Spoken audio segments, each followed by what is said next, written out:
আসসালামু আলাইকুম। Gen cooking and ব্লগের আজকের পর্বটি দেখার জন্য আমন্ত্রণ রইল। আশা করছি কাছের দূরে সবাই অনেক বেশি ভালো আছেন। পিঠা তৈরি করব। ভিতরে পুর ভরা নারকেল এবং গাজরের পুর ভরা এই পিঠাটা দেখতে যেমন সুন্দর, তেমনি খেতেও অনেক মজা। নতুন অতিথি আপ্যায়নে কিংবা হলুদের ডালা সাজাতে এই পিঠাটা অসাধারণ। তো আমার রেসিপি ভালো লাগলে চ্যানেলটাকে সাবস্ক্রাইব করে সাথে থাকতে পারেন। তো পিঠাটা তৈরি করার জন্য একটা ডো তৈরি করতে হবে। এজন্য আমি আধা কাপ পরিমাণ দুধ এবং আধা কাপ পানি দিয়ে আটা দিয়ে ডোটা তৈরি করে নেব। চালের আটা নিয়েছি আজকে আমি। পিঠাটা তৈরি করার জন্য 1 কাপ পানি এবং দুধের সাথে 1 কাপ পরিমাণ চালের গুঁড়ো দিয়ে দিলাম, আর 1 টেবিল চামচ পরিমাণ ঘি দিয়ে দিয়েছি। এই ঘিটা দিলে পিঠাটা খুব নরম এবং তুলতুলে হবে খেতে। আর সামান্য লবণ দিলাম। এখন পিঠার ডোটা তৈরি করার জন্য একটা কাই তৈরি করে নিতে হবে।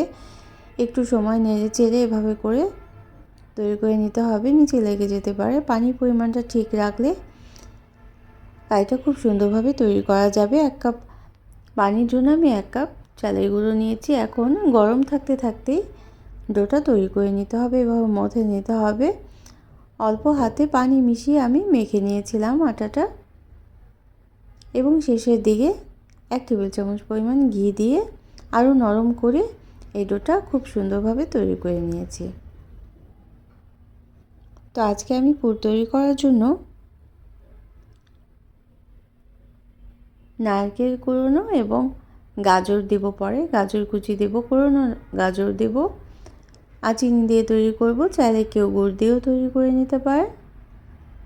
1 টুকরো দারচিনি, 1 টুকরো এলাচি দিয়ে দিলাম, এবং তারপর চিনি দিয়ে দিলাম। পরিমাণ মতো চিনি দিতে হবে। 1 কাপ নারকেল কুড়োনোর সাথে 1 কাপের কিছু কম চিনি দিয়েছি। চিনিটা যা যা পছন্দ মতো কম বা বেশি হতেই পারে। আর ঘন করে রাখা আধা কাপ পরিমাণ দুধ দিয়ে দিলাম। তারপর নেড়ে চেড়ে এই পুরটা তৈরি করে নিতে হবে। সাধারণত পুলি পিঠার পুর যেভাবে করে তৈরি করা হয় ঠিক সেভাবে কিন্তু তৈরি করে নিতে হবে। তবে এই গাজরটা দিলে, গাজরের স্বাদযুক্ত এই পিঠাটা খেতে কিন্তু অসাধারণ লাগবে। তো একটু নতুনত্ব আনার জন্য আমি আজকে গাজরটাও দিলাম। তো নেড়ে শুকনো করে, একেবারে শুকনো করে নামিয়ে রাখতে হবে এবং ঠান্ডা করে নিতে হবে পিঠাটা তৈরি করার জন্য। একটু লালচে বর্ণ যখন চলে আসবে, একেবারেই শুকনো শুকনো হয়ে যাবে, তখনই আমরা নামিয়ে নেব এবং ঠান্ডা করে নেব। আমাদের আটার কাইটা কিন্তু খুব সুন্দরভাবে তৈরি করা হয়েছে। এখন ছোট ছোট অংশে ভাগ করে নেব। খুব সহজ এই পিঠার রেসিপিটা। নতুন অতিথি আপ্যায়নে কিংবা জামাই আদরের জন্য জামাইয়ের সামনে বিভিন্ন নকশি করা পিঠা কিন্তু পরিবেশন করতে হয়। এই পিঠাটা এভাবে করে সাজিয়ে পরিবেশন করলে এটা খেতে যেমন সুস্বাদু, দেখতেও কিন্তু অনেক সুন্দর। তো এভাবে গোল গোল অংশে ভাগ করে রাখলাম। এটা কিন্তু দেখেই বুঝে নিতে হবে আমি কিভাবে করছি। তো পুলি পিঠার মতোই ঠিক বাটিটা তৈরি করে নিলাম, এবং বাটির মধ্যে নারকেলের পুরটা দিয়ে দিতে হবে, এবং তারপর মুখের দিকটা বন্ধ করে দিতে হবে। তো বলের মতো করে নিতে হবে, এবং চাপ দিয়ে কোনো অংশ যেন খোলা না থাকে সেটা খেয়াল করতে হবে। খুব বেশি পাতলাও না, আবার খুব বেশি মোটাও না। খুব বেশি পাতলা হলে খুলে যেতে পারে, আবার খুব বেশি মোটা হলে খেতে খারাপ লাগতে পারে। তো হাতে কিন্তু অবশ্যই তেল, ঘি বা বাটার মেখে নিলে এই পিঠাটা তৈরি করা অনেক সহজ হবে, এবং মুখটাও খুব ভালোভাবে বন্ধ করা যাবে। তারপর একটা সুং দিয়ে আমরা এই ডিজাইনটা তুলে নেব। এটা দেখে বুঝে নিতে হবে আমি কিভাবে করছি। তো এভাবে করে নিলে খুব সহজ, কিন্তু জাস্ট সুংটা মাঝখানে দিয়ে চাপ দিয়ে দিয়েই করে নিতে হবে। তো আমার রেসিপি ভালো লাগলে লাইক দিতে পারেন, এবং প্রয়োজনে কমেন্ট করে জানাতে পারেন আজকে পিঠাটা কেমন লাগলো। আর ফ্রেন্ডস অ্যান্ড ফ্যামিলির সাথে শেয়ারও করে দিতে পারেন, যাতে তারাও এত মজাদার, এত সুন্দর একটা পিঠা রেসিপি দেখে এইভাবে করে তৈরি করে নিতে পারে। আর যারা প্রথম ভিজিট করছেন তারা চাইলে চ্যানেলটাকে সাবস্ক্রাইব করে বেল বাটনটা প্রেস করে রাখবেন, তাহলে নোটিফিকেশন পেয়ে পরবর্তী রেসিপিগুলো দেখে নিতে পারবেন। তো এভাবে করে নেওয়ার জন্য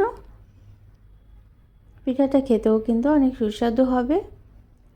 তো আমরা আজকে ভাপিয়ে নেব, পিঠাটা স্টিম করে নেব। আর এই জন্য একটা স্টিমার বসিয়ে নিয়েছি। আপনারা কিন্তু বড় হাঁড়িতে পানি দিয়ে একটা স্ট্রেনার বসিয়ে পিঠাগুলো তৈরি করে নিতে পারেন। তো আমি এখন স্টিমারে তেল মেখে স্টিমারে সবগুলো পিঠে দিয়ে দিলাম এবং 10 মিনিট স্টিম করে নেব।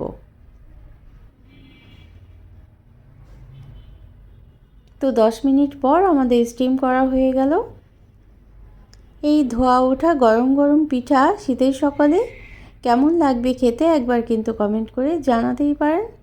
আর যারা সবসময় সাথে আছেন, সুন্দর সুন্দর কমেন্ট করছেন, তাদের জন্য রইল অনেক অনেক শুভকামনা আর ভালোবাসা।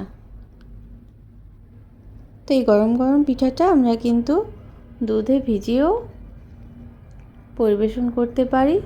তো আমি গরম গরম পিঠাটাই দেখিয়ে দিলাম, কেমন লাগলো অবশ্যই কিন্তু জানাতে পারেন। নিত্য নতুন এরকম আরও রেসিপি পাওয়ার জন্য সাথে থাকতে পারেন। অন্য কোনো দিনে অন্য কোনো রেসিপি নিয়ে আসবো ইনশাআল্লাহ। সেই পর্যন্ত সবাই অনেক বেশি ভালো থাকবেন। আমরা সবাই সবার জন্য দোয়া করব।